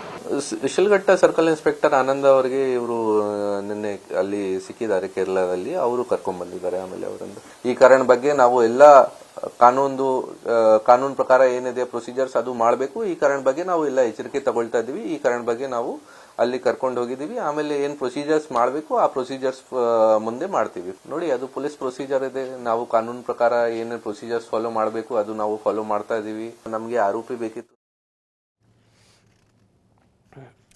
ರಾಜೀವ್ ಗೌಡ ಹೆಂಗೆ ಅರೆಸ್ಟ್ ಆಗಿದ್ದು ಅನ್ನೋದೇ ಒಂದು ಇಂಟ್ರೆಸ್ಟಿಂಗು. ನಾಪತ್ತೆ ಆಗುವಾಗ ಸಹಜ ಪೊಲೀಸರು ಫೋನು ಟ್ರೇಸ್ ಮಾಡ್ತಾರೆ ಅಂತ ಆಫ್ ಮಾಡ್ಕೊಂಡ್ಬಿಡ್ತಾರೆ. ಫೋನ್ ಆಫ್ ಮಾಡ್ಕೊಂಡ ಮೇಲೆ ಇವರಿಗೆ ಕೈ ಕಟ್ಟದಂಗೆ ಆಗ್ಬಿಡುತ್ತೆ ಪೊಲೀಸರಿಗೆ, ಹೆಂಗೆ ಹಿಡಿಯೋದು ಅಂತ. ಈತ ಮೈಕಲ್ ಜೊತೆಗಿದ್ದಾನೆ ಅಂತ ಹೆಂಗೂ ಗೊತ್ತಾಗ್ಬಿಡುತ್ತೆ ಪೊಲೀಸರಿಗೆ, ಮೈಕಲ್ ಜೊತೆಗಿದ್ದಾನೆ ಇವನು ಅಂತ. ಬಟ್ ಮೈಕಲ್ ಫೋನ್ ನಂಬರ್ ಇಲ್ಲ ಇವ್ರ ಹತ್ರ. ಏನು ಮಾಡಿದ್ರು ಆತನ ನಂಬರ್ ಸಿಗ್ತಿರ್ಲಿಲ್ವಂತೆ. ಈ ಮೈಕಲ್ ಮಗ ಎಲ್ಲೋ ಫಾರಿನ್ನಲ್ಲಿ ಓದಿ ಬಂದು 2018 ಫಾರಿನ್ನಲ್ಲಿ ಓದಿ ಬಂದು ಇಂಡಿಯಾಗೆ ವಾಪಸ್ ಬಂದು ಮನೆಗೆ ಬಂದ ಮೇಲೆ ಅದೇನೋ ಕಾರಣಕ್ಕೆ ಆತ ಆತ್ಮಹತ್ಯೆ ಮಾಡ್ಕೊಂಡ್ಬಿಟ್ಟಿದ್ದ, ಸೂಸೈಡ್ ಮಾಡ್ಕೊಂಡ್ಬಿಟ್ಟಿದ್ದ ಆತ. ಚಿಕ್ಕಜಾಲ ಪೊಲೀಸ್ ಸ್ಟೇಷನ್ನಲ್ಲಿ ಅದರ ಬಗ್ಗೆ ಒಂದು UDR ಕೇಸ್ ಆಗಿತ್ತು. ಪೊಲೀಸರು ಮೈಕಲ್ ತಮ್ಮಂಗೆ ಫೋನ್ ಮಾಡ್ತಾರೆ. ನಾವು ಚಿಕ್ಕಜಾಲ ಪೊಲೀಸರು ಮಾತಾಡೋದು, ಕಸಿನ್ಗೇನೋ ಫೋನ್ ಮಾಡ್ತಾರೆ. ನಾವು ಚಿಕ್ಕಜಾಲ ಪೊಲೀಸರು ಮಾತಾಡೋದು, ಮೈಕಲ್ ಅವರ ಮಗ ಸೂಸೈಡ್ ಮಾಡ್ಕೊಂಡಿದ್ನಲ್ಲ, UDR ಕೇಸ್ ಆಗಿತ್ತು, ಅದರದ್ದೊಂದು ಅಪ್ಡೇಟ್ ಇತ್ತು, ಅವ್ರಿಗೆ ನಾವು ರೀಚ್ ಮಾಡಬೇಕು, ನಂಬರ್ ಮಿಸ್ ಆಗಿಬಿಟ್ಟಿದೆ ಅಂತ. ಅವ್ರು ಪಾಪ ಹಂಗಾಗಿದೆಯಾ ಸರ್ ಅಂತ ನಂಬರ್ ಕೊಟ್ಬಿಟ್ರಂತೆ. ನಂಬರ್ ಕೊಟ್ಮೇಲೆ ಮುಗೀತಲ್ಲ, ಸಿಕ್ಕಾಕೊಂಡಾಗೆ ಅದು. ಇದನ್ನೆಲ್ಲ ತಪ್ಪಿಸ್ಕೊಳ್ಳೋದಕ್ಕೆ ಮಾರ್ಗ ಹೇಳ್ತಿದ್ದೀವಿ ಅಂತ ಅನ್ಕೋಬೇಡಿ ಮತ್ತೆ. ಆ ರೀತಿಯಲ್ಲಿ ಸಿಕ್ಕಾಕೊಂಡಾಯ್ತು. ನೋಡಿ, 12 ದಿನ ತಲೆಮರೆಸ್ಕೊಂಡು ಓಡಾಡಿ ಫಸ್ಟ್ ಆಫ್ ಆಲ್ ಒಬ್ಬ ಹೆಂಗಸಿಗೆ, ಒಂದು ಇಂಡಿಪೆಂಡೆಂಟ್ ಲೇಡಿ ಅಧಿಕಾರಿಗೆ ಬಾಯಿಗೆ ಬಂದಂಗೆ ಮಾತಾಡಿ, ಕೇಸ್ ಆದಮೇಲೆ ತಲೆ ತಪ್ಪಿಸ್ಕೊಂಡು ಓಡಾಡಿ ವಾಪಸ್ ಬಂದವನ ಮುಖದ ಮೇಲೆ ಒಂದು ಸಣ್ಣ ಪಶ್ಚಾತ್ತಾಪ. ಕೇಳಬೇಡಿ. ಅದು ಬಿಡಿ, ಆತನ ಬೆಂಬಲಿಗರ ದಂಡಿವತ್ತು ಕೋರ್ಟ್ ಮುಂದೆ ಜೈಕಾರ ಕೂಗೋದಕ್ಕೆ ಪೊಲೀಸರು ಲಾಠಿಲಿ ಹೊಡೆದು ಕಳಿಸಿದ್ರು. ನೋಡಿ, ಪೊಲೀಸರಿಗೆ ಅಂದರೆ ನಾನೇನು ತುಂಬ ಹೊಗಳ್ತಿದ್ದೀನಿ ಅನ್ಕೋಬೇಡಿ, ಸೂಚನೆ ಬರ್ಬೇಕಷ್ಟೆ. ಈತನನ್ನು ಅರೆಸ್ಟ್ ಮಾಡಿ, ಈತನನ್ನು ಟಚ್ ಮಾಡಬೇಡಿ ಅನ್ನೋ ಸೂಚನೆ ಯಾರಿಂದ ಬರ್ಬೇಕು ಅವರಿಂದ ಬಂದರೆ ಅವ್ರು ಏನಾರು ಮಾಡ್ಬಿಡ್ತಾರೆ. ಅದರ್ವೈಸ್ 12 ದಿವಸ ತಗೊಳ್ಳೋ ಕೇಸ ಇದು, 12 ದಿವಸ ತಗೊಳ್ಳೋ ಕೇಸ ಇದು. ಮೋಸ್ಟ್ಲಿ ಕರ್ಕೊಂಬಂದಾಗ ಅನ್ಸುತ್ತೆ. ಬೆಂಬಲಿಗರಂತೆ ನೋಡಿ, ಅಲ್ಲಿ ಅಟ್ಟಾಡಿಸ್ಕೊಂಡು ಓಡೋದು.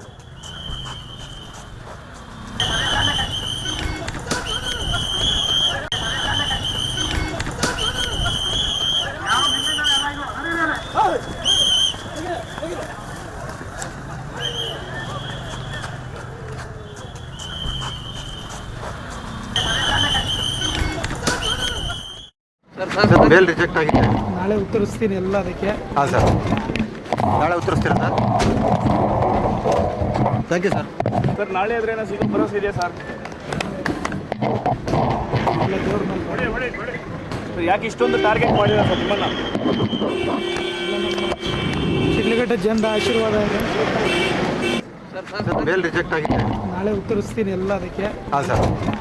ಒಂದು ಮೇನ್ ಕೇಸ್ನಲ್ಲಿ, ಕಮಿಷನರ್ ಆಗಿದಂಥ ಕೇಸ್ನಲ್ಲಿ ನಾವು ಮಧ್ಯಂತರ ಜಾಮೀನು ಕೇಳಿದ್ವಿ, ಅವರು ಪೊಲೀಸ್ ಕಸ್ಟಡಿ ಕೇಳಿದ್ರು ಪೊಲೀಸರು. ಇಂಥ ಪ್ರಕರಣಗಳಲ್ಲಿ ಸಾಕ್ಷ್ಯಾಧಾರಗಳನ್ನು ಮುಂಚೆಯೇ ಕಲೆ ಹಾಕಿಕೊಂಡಿರುವ ಪೊಲೀಸರು ಮತ್ತೆ ಸಾಕ್ಷ್ಯಾಧಾರಗಳು ಇಲ್ದಿರ ಬೇಕಿಲ್ದಿರ ಪೊಲೀಸ್ ಕಸ್ಟಡಿ ಕೇಳ್ತಾ ಇದ್ದಾರೆ ಅಂತ ನಾವು ವಾದ ಮಾಡಿದ್ವಿ. ಯಾಕೆ ಅಂತಂದರೆ ಇದರಲ್ಲಿರೋದು ಸಾಕ್ಷ್ಯಾಧಾರ ಓನ್ಲಿ ದ ಟೇಪ್ ರೆಕಾರ್ಡಿಂಗ್. ಆ ಟೇಪ್ ರೆಕಾರ್ಡಿಂಗ್ ಸಿಕ್ಕಿದ ಮೇಲೆ ಮತ್ತೆ ಇನ್ನೇನು ಸಾಕ್ಷ್ಯಾಧಾರಗಳಿಲ್ಲ. ಆದ್ದರಿಂದ ಅವರು ಪೊಲೀಸ್ ಕಸ್ಟಡಿ ಕೇಳ್ತಾ ಇರೋದು ಸಮಂಜಸವಲ್ಲ, ದಯವಿಟ್ಟು ರಿಜೆಕ್ಟ್ ಮಾಡಿ ಅಂತ ಒಂದು ಭಾಗ. ಇನ್ನೊಂದು ಭಾಗ ಬೇಲ್ ಕೊಡಿ, ಇಂಟ್ರಿಮ್ ಬೇಲ್ ಕೊಡಿ ಅಂತ ಕೇಳಿದ್ವಿ. ಕೋರ್ಟು ಅವ್ರಿಗೆ ಪೊಲೀಸ್ ಕಸ್ಟಡಿ ಕೊಟ್ಟಿಲ್ಲ, ಜುಡಿಷಿಯಲ್ ಕಸ್ಟಡಿ ತಿರಸ್ಕರಿಸಿದ್ದಾರೆ. ಪೊಲೀಸವ್ರು ಕೇಳಿರೋ ಪೊಲೀಸ್ ಕಸ್ಟಡಿಯನ್ನು ತಿರಸ್ಕರಿಸಿ ಅವಶ್ಯಕತೆ ಇಲ್ಲ, ಯಾಕೆಂದರೆ ಸಾಕ್ಷ್ಯಾಧಾರಗಳನ್ನ ಕಲೆ ಹಾಕಿದ್ದಾರೆ ಅಂತ ಹೇಳಿದ್ದಾರೆ. ಎರಡನೇದು, ನಮ್ಮದು ಇಂಟ್ರಿಮ್ ಬೇಲ್ ಏನು ಕೇಳಿದ್ವಿ ಅದನ್ನು ತಿರಸ್ಕರಿಸಿ ನಾಳೆಗೇ ಬೇಲ್ ಹಾಕಿದ್ದಾರೆ. ಬೇಲ್ ವಾದವನ್ನು ನಾಳೆಗೇ ಹಾಕಿದ್ದಾರೆ. ಆದ್ದರಿಂದ ವಿಶೇಷ ಅಧಿವೇಶನ ನಡೀತಾ ಇದೆ.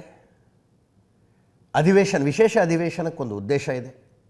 ಕೇಂದ್ರ ಸರ್ಕಾರ ಮನ್ರೇಗಾ ಹೆಸರನ್ನು VBG ರಾಮ್ಜಿ ಅಂತ ಹೆಸರು ಬದಲಿಸಿದ್ದು ಮತ್ತು ಅದರ ಸ್ವರೂಪ ಬದಲಿಸಿದ್ದರ ವಿರುದ್ಧ ಕೊನೆ 2 ದಿವಸಗಳನ್ನು ಅದರ ಚರ್ಚೆಗೆ ಮೀಸಲಾಗಿಡಲಾಗಿದೆ.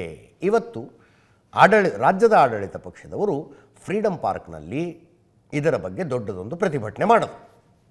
After long time Randeep Singh Surjewala ಬಂದಿದ್ದರು ಕರ್ನಾಟಕಕ್ಕೆ.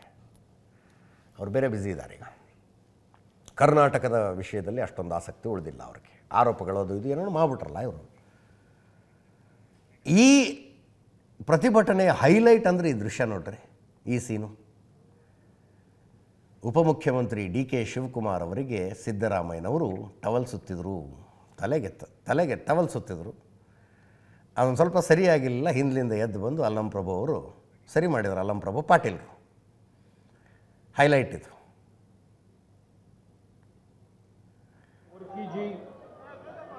ಸಿದ್ದರಾಮಯ್ಯನವರು ಭಾಷಣಕ್ಕೆ ಅಂತ ಎದ್ದು ಹೋಗ್ತಾ ಇದ್ದಾಗ ಸೇರಿದ್ದ ಜನರ ಪೈಕಿ ಒಂದಷ್ಟು ಜನ DK ಅಂತ ಘೋಷಣೆಗಳನ್ನು ಕೂಗಿದ್ರು. ಸಿದ್ದರಾಮಯ್ಯನವರು ಸ್ವಲ್ಪ ವಿಸಿಬಲಿ ಗೊತ್ತಾಗ್ತಿತ್ತು, ಒಂಚೂರು ಸಿಟ್ಟು ಮಾಡ್ಕೊಂಡ್ರು ಅವರು.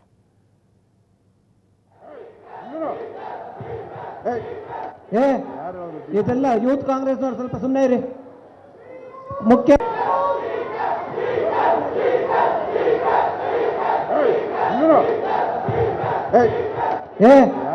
ಇದೆಲ್ಲ ಯೂತ್ ಕಾಂಗ್ರೆಸ್ನವ್ರು ಸ್ವಲ್ಪ ಸುಮ್ಮನೆ ಇರಿ. ಮುಖ್ಯಮಂತ್ರಿಗಳು ಮಾತಾಡ್ತಾ ಇದ್ದಾರೆ, ದಯವಿಟ್ಟು ಇಷ್ಟ ತನಕಿದ್ರಲ್ಲ ಹಂಗಿರಿ. ನೀವು ಯಾರು ಕೂಗ್ತಾ ಇದ್ದೀರ ನಂಗೆ ಗೊತ್ತು, ಸುಮ್ಮನೆ ಇರಿ. ಎಲ್ಲ ಸ್ವಲ್ಪ ಸೈಲೆಂಟ್ ಆಗಿ ಕೇಳಿ. ಈಗ Modi government has murdered Manrega in broad daylight. The diabolical conspiracy of Modi government and the BJP to attack the rights and livelihood of 11 crore Manrega workers. May I ask the BJP leadership of Karnataka, where should these 2 crore 25 lakh people go? ಇತ್ತೀಚೆಗೆ ಕೇಂದ್ರ ಸರ್ಕಾರ ಮನ್ರೇಗಾ ಕಾಯ್ದೆಯನ್ನು ರದ್ದು ಮಾಡಿ ಹೊಸ ಕಾಯ್ದೆಯನ್ನು ಮಾಡಿದ್ದಾರೆ. VBG Ramji ಕಾಯ್ದೆಯನ್ನು ಮಾಡಿದ್ದಾರೆ. ಈ ಕಾಯ್ದೆ ಇದೆಯಲ್ಲ, VBG ರಾಮ್ಜಿ, ಇದನ್ನು ರದ್ದು ಮಾಡಬೇಕು, ಮತ್ತೆ ಮನ್ರೇಗಾ ಕಾಯ್ದೆಯನ್ನು ಜಾರಿಗೆ ಕೊಡಬೇಕು. ಗಾಂಧೀಜಿ ಸ್ಟ್ಯಾಚ್ಯೂ ಮುಂದೆ ಕೂತ್ಕೊಳ್ಳೋಕ್ಕೆ ಎಲ್ಲ ಥರದ ಹಕ್ಕನ್ನು ಕಳ್ಕೊಂಡಿದ್ದಾರೆ. ನೈತಿಕತೆ ಇಲ್ಲ. ಯಾರು ಕೂತ್ಕೊಂಡು ಎಲ್ಲಿ ಕೆಲಸ ಮಾಡಬೇಕು, ಎಲ್ಲಿ ಉದ್ಯೋಗ ಖಾತ್ರಿ ಯೋಜನೆ ನಡಿಬೇಕು ಅಂತೇಳಿ ಎಲ್ಲರ ಹಕ್ಕನ್ನು ಕೂಡ ಈ ಸರ್ಕಾರ ಕಿತ್ಕೊಂಡು ಮತ್ತೆ ಮಹಾತ್ಮ ಗಾಂಧೀಜಿ ಅವರ ಹೆಸರನ್ನ ಪ್ರತಿಯೊಂದು ಗ್ರಾಮ ಪಂಚಾಯಿತಿ ಮುಂದೆ ಅವರ ಹೆಸರನ್ನ ಜೋಡಿಸಿ ನಾವು ಹೊಸ ಆದೇಶವನ್ನು ಮಾಡ್ತೇವೆ. ಮಹಾತ್ಮ ಗಾಂಧೀಜಿ ಹೆಸರು ಇರ್ತದೆ. ಇದು ಕಾಂಗ್ರೆಸ್ ಸರ್ಕಾರದ ತೀರ್ಮಾನ. ಇದು ಮುಖ್ಯಮಂತ್ರಿಗಳು ಪ್ರತಿ ಗ್ರಾಮ ಪಂಚಾಯಿತಿ ಮುಂದೆ Mahatma Gandhi so and so ಗ್ರಾಮ ಪಂಚಾಯಿತಿ ಅಂತ ಬೋರ್ಡ್ ಹಾಕುವ ನಿರ್ಧಾರವನ್ನು ರಾಜ್ಯ ಸರ್ಕಾರ ಮಾಡುತ್ತಂತೆ. ಅದನ್ನ ಇಂಪ್ಲಿಮೆಂಟ್ ಮಾಡ್ತಾರಂತೆ. ಈ 3 ಜನ ಮಾತಾಡಿದ್ದೇನು ನೋಡಿದ್ರಲ್ಲ, ಲೋಕಭವನಕ್ಕೆ ಹೋಗಿ ಬಂದ ನಂತರ. ಲೋಕಭವನ ಅಂದರೆ ಇನ್ನು ಮುಂದೆ ರಾಜಭವನದ ಹೊಸ ಹೆಸರದು ಚೇಂಜ್ ಆಗಿದೆ. ಅಲ್ಲಿಗೆ ಈ ಫ್ರೀಡಮ್ ಪಾರ್ಕ್ನ ಪ್ರತಿಭಟನೆ ಮುಗಿಸಿ ಒಂದು ಬಸ್ ಹತ್ಕೊಂಡು ಹೋದ್ರು. ಒಂದು 23-26 ಜನ ನಾಯಕರುಗಳೆಲ್ಲ ಹೋಗಿ ಅಲ್ಲಿ ಒಂದು ರಾಜ್ಯಪಾಲರ ಥಾವರ್ ಚಂದ್ ಗೆಹ್ಲೋಟ್ ಅವರಿಗೆ ಒಂದು ರಿಪ್ರೆಸೆಂಟೇಷನ್ ಕೊಟ್ಟರು. ನಾವು ಈ ಹೆಸರು ಬದಲಾಯಿಸಿದ್ದು ಅದು ಇದೆಲ್ಲ ವಿರೋಧಿಸ್ತೀವಿ ಅಂತ. ಅದರ ಫೋಟೋ ನೋಡ್ತಾ ಇದ್ದಾರೆ. ಅಲ್ಲಿಂದ ಹೊರಗೆ ಬಂದು ಮಾತಾಡಿದ್ದು ಅದನ್ನೆಲ್ಲ. ಇದು ಕಾಂಗ್ರೆಸ್ ಕಡೆಯಿಂದ ಆಯಿತು. BJPಯವರು ವಿಧಾನಸೌಧದ ಪಕ್ಕದಲ್ಲಿರುವ, ವಿಧಾನಸೌಧ ವಿಕಾಸಸೌಧದ ಮಧ್ಯದಲ್ಲಿರುವ ಗಾಂಧಿ ಪ್ರತಿಮೆಯ ಮುಂದೆ ಇವ್ರದ್ದು ಪ್ರತಿಭಟನೆ. ಬೇರೆ ಬೇರೆ ವಿಷಯ ಇದ್ವು ಇವ್ರಿಗೆ, ಒಂದೇ ಅಲ್ಲ. ಅದರ ಪೈಕಿ ಪ್ರಮುಖವಾದದ್ದು ಏನು, ಅಬಕಾರಿ ಸಚಿವ RB ತಿಮ್ಮಾಪುರ್ ಅವರ ವಿರುದ್ಧ ಕೇಳಿ ಬಂದಿರುವ ಆರೋಪ, ರಾಜೀನಾಮೆ ಕೊಡಬೇಕು ಅವರು ಅಂತ. 6,000 ಕೋಟಿ ಹಗರಣ ನಡೆದಿದೆ ಅಂತ ಆರೋಪ ಮಾಡ್ತಾ ಇದ್ದಾರೆ ಇವರು. ಹೇಳ್ತೀನಿ ಅದರ ವಿವರಗಳನ್ನು ಹೇಳ್ತೀನಿ. ಕಾಂಗ್ರೆಸ್ ಸರ್ಕಾರ ಬಂದ ಮೇಲೆ ಎರಡೂವರೆ ಕೋಟಿ ಒಂದೊಂದು ಲೈಸೆನ್ಸ್ಗೆ 2.5 ಕೋಟಿ ಹಣವನ್ನು ಕೊಡೋ ಮುಖಾಂತರ ಲಂಚ ತಗೊಂಡು ಈಗ ಲಿಕ್ಕರ್ ಅಸೋಸಿಯೇಷನ್ ಏನಿದೆ ಅವರೇ ಹೇಳ್ತಾ ಇದ್ದಾರೆ ಕಂಪ್ಲೇಂಟ್ 6,000 ಕೋಟಿ ಇದುವರೆಗೂ ತಿಮ್ಮಾಪುರ ಅವರು ಕಲೆಕ್ಟ್ ಮಾಡಿದ್ದಾರೆ. ಈ ಹಣ ಯಾರಿಗೋಗಿದೆ? ತಿಮ್ಮಾಪುರ ಅವ್ರಿಗೆ ಎಷ್ಟು ಹೋಗಿದೆ, ಕಾಂಗ್ರೆಸ್ ಪಾರ್ಟಿಗೆ ಎಷ್ಟು ಹೋಗಿದೆ? ಕರ್ನಾಟಕದ ಮಾನ ಮರ್ಯಾದೆಯನ್ನು ತಿಮ್ಮಾಪುರ ಅವರು ಮತ್ತು ಮುಖ್ಯಮಂತ್ರಿಗಳು ಹರಾಜು ಹಾಕ್ಬಿಟ್ಟಿದ್ದಾರೆ. ಇಂಥ ಭ್ರಷ್ಟ ಸರ್ಕಾರ ತೊಲಗೋಬೇಕು, ತಿಮ್ಮಾಪುರ ರಾಜೀನಾಮೆ ಕೊಡಬೇಕು. ಅವ್ರು ಕೊಟ್ಟಿಲ್ಲ ಅಂತ ಹೇಳಿದ್ರೆ ಮುಖ್ಯಮಂತ್ರಿನೇ ಇದರಲ್ಲಿ ಭಾಗಿದಾರರು ಅಂತೇಳಿ ಜನ ಮಾತಾಡಕ್ಕೆ ಶುರುವಾಗಿದ್ದಾರೆ. ಯಾವ ರೀತಿ ಕಾಂಗ್ರೆಸ್ ಪಕ್ಷದ ಗುಂಡಾಗಳು ಸದನದ ಒಳಗಡೆ ರಾಜ್ಯಪಾಲರ ಜೊತೆ ದುರ್ವರ್ತನೆ ಮಾಡಿದ್ದಾರೆ ಅನ್ನೋದನ್ನ ಇಡೀ ದೇಶದ ಜನ ನೋಡಿದ್ದಾರೆ. ಯಾವ ಶಾಸಕರು ನಿಮ್ಮ ಗುಂಡಾಗಳು ಶಾಸಕರುಗಳು ಆ ರೀತಿ ವರ್ತನೆ ಮಾಡಿದ್ದಾರೆ, ಅವರೆಲ್ಲರೂ ಕೂಡ ವಜಾ ಅವ್ರನ್ನ ಸಸ್ಪೆಂಡ್ ಮಾಡಬೇಕು ಅಂತೇಳಿ ಇವತ್ತು ನಾವು ಎರಡೂ ಪಕ್ಷಗಳು ಆಗ್ರಹವನ್ನ ಮಾಡ್ತಾ ಇರುವಂತದ್ದು. ಈ ರಾಜ್ಯದಲ್ಲಿ ಒಂದು ಕಾನೂನು ಸುವ್ಯವಸ್ಥೆ ಇದೆಯೋ ಇಲ್ವೋ, ಇವತ್ತು ಶಾಸಕರೇ ಇವತ್ತು ಗುಂಡಾಗರ್ದಿಗೆ ಹಿಡಿದಿದ್ದಾರೆ ಅಂತ ಹೇಳಿದ್ರೆ ಇಡೀ ಸರ್ಕಾರವೇ ಇವತ್ತು ಗುಂಡಾಗರ್ದಿಗೆ ಇಳಿದಿರುವಂತದ್ದು. ಗುಂಡಾಗರ್ದಿ ಮಾಡ್ತಾ ಇರ್ತಕ್ಕಂಥ ಭರತ್ ರೆಡ್ಡಿ ಅವ್ರನ್ನು ಕೂಡ ಅರೆಸ್ಟ್ ಮಾಡಬೇಕು. ಸಚಿವರಾಗಿರ್ತಕ್ಕಂಥ ತಿಮ್ಮಾಪುರ ಅವರನ್ನ ಅವರು ರಾಜೀನಾಮೆ ಕೊಡದೆ ನಾವ್ಯಾರೂ ಕೂಡ ಈ ಸದನ ಬಿಟ್ಟು ಇವತ್ತು ಹೊರಗಡೆ ಹೋಗೋದೇ ಇಲ್ಲ. ತಲೆದಂಡ ಆಗಲೇಬೇಕು ಅನ್ನೋದು ನಮ್ಮೆಲ್ಲರ ನಿರ್ಧಾರ ಆಗಿದೆ. ಆ್ಯಕ್ಚುಲಿ ಏನಾಗಿದೆ, ಲಕ್ಷ್ಮೀನಾರಾಯಣ ಅಂತ ಒಬ್ಬರು ಬಾರ್ ಓನರ್ ಇದ್ದಾರಂತೆ. ಅವರು CL7 ಲೈಸೆನ್ಸ್ ಬೇಕು ಅಂತ ಅಬಕಾರಿ DC ಅವರೊಬ್ಬರಿಗೆ ಫೋನ್ ಮಾಡ್ತಾರೆ. ಇವರಿಗೆ ಜಗದೀಶ್ ನಾಯಕ್ ಇವ್ರಿಗೆ ಫೋನ್ ಮಾಡಿ ನಂಗೆ ಬಾರ್ಲೆ CL7 ಲೈಸೆನ್ಸ್ ಬೇಕು ಅಂತ. ಇವರು 2.5 ಕೋಟಿ ಆಗುತ್ತೆ, RB ತಿಮ್ಮಾಪುರ ಮಗನಿಗೆ ತಲುಪಿಸ್ಬಿಡಿ ಅಂತೇನೋ ಮಾತಾಡಿದ್ರಂತೆ. ಅದನ್ನು ಆತ ರೆಕಾರ್ಡ್ ಮಾಡ್ಕೊಂಡ್ರು, ಆಡಿಯೋ ರೆಕಾರ್ಡ್ ಮಾಡ್ಕೊಂಬಂದು ಲೋಕಾಯುಕ್ತರಿಗೆ ಕಂಪ್ಲೇಂಟ್ ಕೊಟ್ಟರು ಲಕ್ಷ್ಮೀನಾರಾಯಣ. ಅದೇನು ಮಾತುಕತೆ ಆಯಿತೋ ಏನೋ ಗೊತ್ತಿಲ್ಲ, 75 ಲಕ್ಷ ದುಡ್ಡು ಕೊಡೋದು ಅಂತ ಡಿಸೈಡ್ ಆಗಿದೆ. ಅಬಕಾರಿ DCಗೂ ಲಕ್ಷ್ಮೀನಾರಾಯಣಗೂ ಮಧ್ಯದ ಮಾತುಕತೆಯಲ್ಲಿ 25 ಲಕ್ಷ ತಗೊಂಡು ಬೈಯಪ್ಪನಹಳ್ಳಿ ಅಬಕಾರಿ ಆಫೀಸಿಗೆ ಲಕ್ಷ್ಮೀನಾರಾಯಣ ಹೋಗಿದ್ದಾರೆ. ಲೋಕಾಯುಕ್ತ ಪೊಲೀಸರಿಗೆ ಮೊದಲೇ ಹೇಳೋಗಿದ್ದಾರೆ, ಅವರು ಟ್ರಾಪ್ ಆಗಿಬಿಡ್ತಲ್ಲಿ. ಜಗದೀಶ್ ನಾಯಕ್ DC, ತಮ್ಮಣ್ಣ ಅಂತ ಅಧೀಕ್ಷಕರು, ಲಕ್ಕಪ್ಪ ಅಂತ ಅಬಕಾರಿ ಕಾನ್ಸ್ಟೇಬಲ್ 3 ಜನ ಟ್ರಾಪ್ ಆಗ್ಬಿಟ್ರು. ಈಗ ಬೇಲ್ ತಗೊಂಡು ಹೊರಗೆ ಬಂದಿದ್ದಾರೆ. ಕಂಪ್ಲೇಂಟ್ ಹಾಗೆ ಇದೆ, ಅದು ವಿತ್ ಆಡಿಯೋ ಇನ್ನೂ ರಿಲೀಸ್ ಆಗಿಲ್ಲ. ನಾಳೆ ನಡೆದ್ರಲ್ಲಿ ರಿಲೀಸ್ ಆಗ್ಬೋದು. ಆಡಿಯೋ ಇನ್ನೂ ರಿಲೀಸ್ ಆಗಿಲ್ಲ. ಈಗ ಅದರ ತನಿಖೆ ನಡೀತಾ RB ತಿಮ್ಮಾಪುರಕ್ಕೆ ಬರುತ್ತೆ ಅಂತ. RB ತಿಮ್ಮಾಪುರ ಹೇಳ್ತಾರೆ, ನಾನು ಏನೂ ಮಾಡೇ ಇಲ್ಲ, ಪ್ರೂಫ್ ಇದ್ದರೆ ಕೊಡಿ ಅಂತಿದ್ದಾರೆ. BJP ಅವರು, JDSನವರು ಇದನ್ನು ಸೀರಿಯಸ್ ಆಗಿ ನಾಳೆ ಪ್ರತಿಭಟಿಸುವ ನಿರ್ಧಾರಕ್ಕೆ ಬಂದಿದ್ದಾರೆ. 6,000 ಕೋಟಿ ಹೆಂಗೆ? 2,500 CL7 ಲೈಸೆನ್ಸ್ ಕೊಡಬೇಕು ಅಂತ ನಿರ್ಧಾರ ಮಾಡಿದ್ರಂತೆ. ಒಂದೊಂದು ಲೈಸೆನ್ಸಿಗೆ 2.5 ಕೋಟಿ ಅಂದರೆ ಲೆಕ್ಕ ಹಾಕ್ಕೊಳ್ಳಿ ಎಷ್ಟಾಯಿತು ಅಂತಾರೆ ಅವರಷ್ಟೇ. ಹಾಗೆ ಇದರೊಂದಿಗೆ ಇವತ್ತಿನ ನ್ಯೂಸ್ ಅವರ್ ಮುಗಿಸ್ತಾ ಇದ್ದೀನಿ. ನೇರ ದಿಟ್ಟ ನಿರಂತರ ಸುದ್ದಿಗಾಗಿ ನೋಡ್ತಾ ಇರಿ ಏಷ್ಯಾನೆಟ್ ಸುವರ್ಣ ನ್ಯೂಸ್.